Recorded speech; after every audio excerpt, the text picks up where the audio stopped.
शिवाय। ॐ ह्रूं जूं सः ॐ भूर्भुवः स्वः।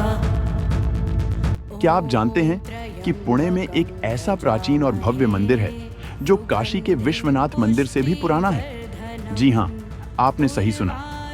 काशी जो सबसे प्राचीन धार्मिक स्थल माना जाता है, वहां के विश्वनाथ मंदिर से भी पुराना है पुणे का यह ओंकारेश्वर मंदिर। यह मंदिर किसने और क्यों बनवाया? क्या इस मंदिर के पीछे कोई रहस्यमयी कहानी छुपी है? क्या इसकी वास्तुकला में कोई अनोखा तत्व है जो इसे भारत के अन्य मंदिरों से अलग बनाता है? अगर आपके मन में भी ये सवाल उठ रहे हैं तो इस वीडियो को अंत तक जरूर देखें। इस कहानी में इतना कुछ है जो आपको चौंका देगा और इस मंदिर के इतिहास को जानकर आपका दिल कहेगा, वाह, यह तो वास्तव में अद्भुत धरोहर है।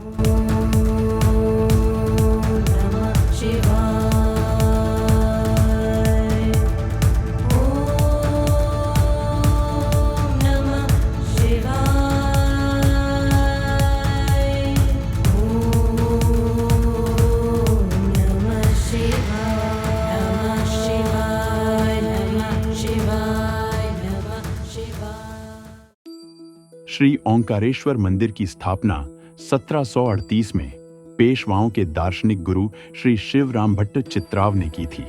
यह मंदिर न सिर्फ धार्मिक दृष्टि से महत्वपूर्ण है, बल्कि इसकी स्थापना और निर्माण की कहानी भी उतनी ही रोचक और प्रेरणादायक है। जब हम इस मंदिर के इतिहास की ओर नजर डालते हैं तो हमें पता चलता है कि यह मंदिर काशी के विश्वनाथ मंदिर से भी पुराना है। आप सोच रहे होंगे कि ऐसा कैसे संभव है? काशी के विश्वनाथ मंदिर को पुण्य श्लोक अहिल्याबाई होलकर ने 1777 से 1780 के बीच बनवाया था, जबकि ओंकारेश्वर मंदिर का निर्माण 1736 से 1738 के बीच हुआ। यह तथ्य अपने आप में ही चौंकाने वाला है और यह साबित करता है कि ओंकारेश्वर मंदिर की धरोहर कितनी पुरानी और महत्वपूर्ण है। इस मंदिर के निर्माण की प्रेरणा का स्रोत एक साधक और विद्वान वेदमूर्ति श्री शिवराम भट्ट चित्राव थे, जो पेशवाओं के दार्शनिक गुरु थे। शिवराम भट्ट एक गहरे तपस्वी थे, जिन्हें एकांत में साधना करना पसंद था। एक बार उन्होंने पुणे के चतुरश्रृंगी पहाड़ी की तलहटी में स्थित गणेश खिंड के मंदिर में ध्यान साधना की। इस मंदिर की अवस्था ठीक नहीं थी, तो शिवराम भट्ट ने पहले उसकी मरम्मत कराई और फिर अपनी साधना में लीन हो गए। मंदिर का रूपांतरण हुआ देख लोग यहाँ दर्शन करने आने लगे। यहाँ पीने का पानी नहीं था, इसलिए शिवराम भट्ट ने यहाँ की पुरानी बावड़ी का उत्खनन किया, जिसमें उन्हें सोने के मोहरों से भरी हांडियां मिली। कानून के अनुसार यह खजाना राज्य की संपत्ति थी, इसलिए शिवराम भट्ट ने इसे पेशवाओं को सौंप दिया। पेशवाओं ने शिवराम भट्ट की ईमानदारी और साधुता को देखकर उन्हें यह सोना उपहार में देना चाहा, लेकिन उन्होंने इसे अस्वीकार कर दिया और कहा कि धन उनके लिए किसी काम का नहीं है, क्योंकि वे एक सन्यासी हैं। पेशवाओं ने फिर उनसे पूछा कि वह इस धन का उपयोग किस लिए करना चाहते हैं। इस पर शिवराम भट्ट ने एक भव्य शिव मंदिर बनाने की इच्छा व्यक्त की। पेशवाओं ने तुरंत सहमति दी और मंदिर निर्माण के लिए मुठ्ठा नदी के किनारे एक स्थान निर्धारित किया। शिवराम भट्ट ने 1736 में इस मंदिर के निर्माण की नींव रखी। उस समय पुणे में कोई बड़ा शिव मंदिर नहीं था, क्योंकि पुराने मंदिरों को आक्रमणकारियों द्वारा नष्ट कर दिया गया था। इसलिए ओंकारेश्वर मंदिर का निर्माण एक अत्यंत महत्वपूर्ण कार्य था। इस मंदिर की वास्तुकला अन्य हिंदू मंदिरों से बिल्कुल अलग है। शिवराम भट्ट चित्राव एक साधक होने के बावजूद एक सिविल इंजीनियर के रूप में भी जाने जाते थे। उन्हें प्राचीन मंदिरों की मरम्मत और निर्माण का विशेष शौक था। उस समय पुणे में मंदिर निर्माण के अनुभवी कारीगर नहीं थे, इसलिए उन्होंने बीजापुर से मुस्लिम कारीगरों को बुलवाया। यह हिंदू मुस्लिम कारीगरों के बीच का सहयोग ही था जिसने इस मंदिर की अनोखी वास्तुकला को जन्म दिया। ओंकारेश्वर मंदिर की संरचना में बीजापुर की मस्जिदों की शैली का प्रभाव साफ देखा जा सकता है। गर्भगृह के बाहर का भव्य प्रदक्षिणा मार्ग, जिसमें 9 घूमटों की संरचना है, इस मंदिर की प्रमुख विशेषता है। इसे बीजापुर कमान कहते हैं, जो इस मंदिर को अन्य हिंदू मंदिरों से अलग बनाती है। इस तरह का अनोखा संगम भारत में शायद ही कहीं और देखने को मिलता हो।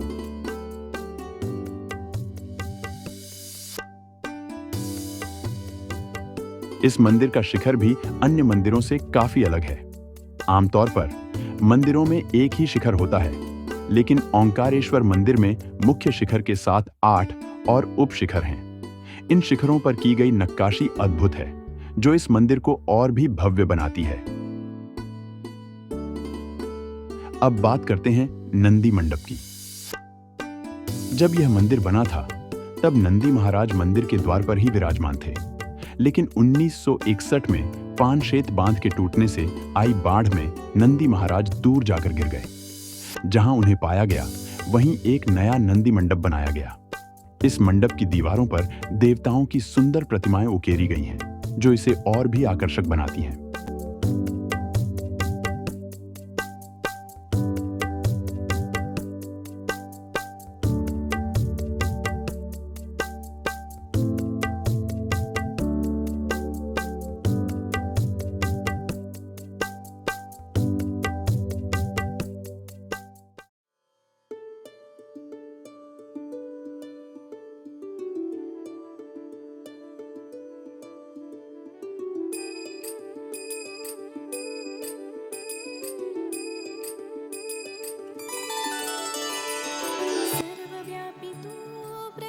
ओंकारेश्वर मंदिर न सिर्फ वास्तुकला में अद्वितीय है, बल्कि इसका धार्मिक महत्व भी उतना ही गहरा है। यहाँ की चक्का पूजा की प्रथा बेहद अनोखी है, जिसमें शिवलिंग पर चक्के में देवताओं की प्रतिमाएं बनाकर पूजा की जाती है। यह श्रृंगार हर दिन अलग होता है और महाशिवरात्रि और सावन जैसे पावन अवसरों पर इसकी शोभा देखते ही बनती है। महाशिवरात्रि के पावन पर्व पर इस मंदिर में पहले 110 ब्राह्मणों द्वारा 11 दिन तक अतिरुद्र का स्वाहाकार किया जाता था। इस कार्य के लिए पेशवा दफ्तर से प्रतिवर्ष 1000 रुपए दिए जाते थे। अब यहां अतिरुद्र की जगह महारुद्र का स्वाहाकार किया जाता है। त्रिपुरी पूर्णिमा के अवसर पर भी इस मंदिर में एक अनोखा उत्सव होता है, जिसमें लोग शिव तांडव की प्रस्तुति करते हैं।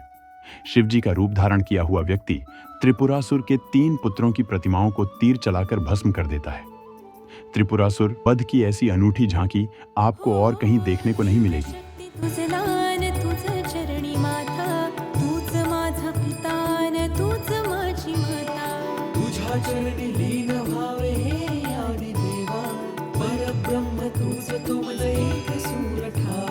शंभु शंकरारी तुझ पायी यावे, डोळे भरून पाहता जिने साथ व्हावे। शंभु शंकरारी तुझ पायी यावे, डोळे भरून पाहता जिने साथ व्हावे, ओ जिने साथ व्हावे, ओ जिने साथ व्हावे।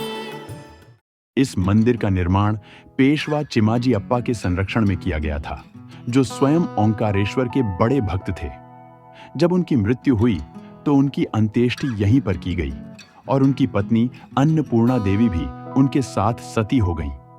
उनकी याद में मंदिर के सामने उनकी समाधियां बनाई गईं, जो आज भी यहाँ के श्रद्धालुओं को उनकी याद दिलाती हैं।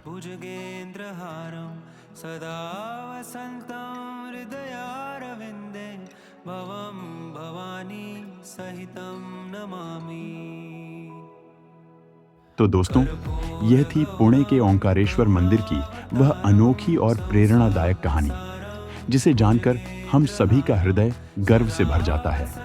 यह मंदिर न केवल एक धार्मिक स्थल है, बल्कि भारतीय स्थापत्य और सांस्कृतिक धरोहर का एक जीता जागता उदाहरण है।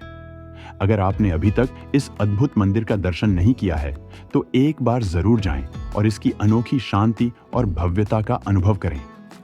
अगर आपको यह वीडियो पसंद आया हो तो इसे लाइक और शेयर करना न भूलें, ताकि अधिक से अधिक लोग इस मंदिर की महिमा और इतिहास को जान सकें।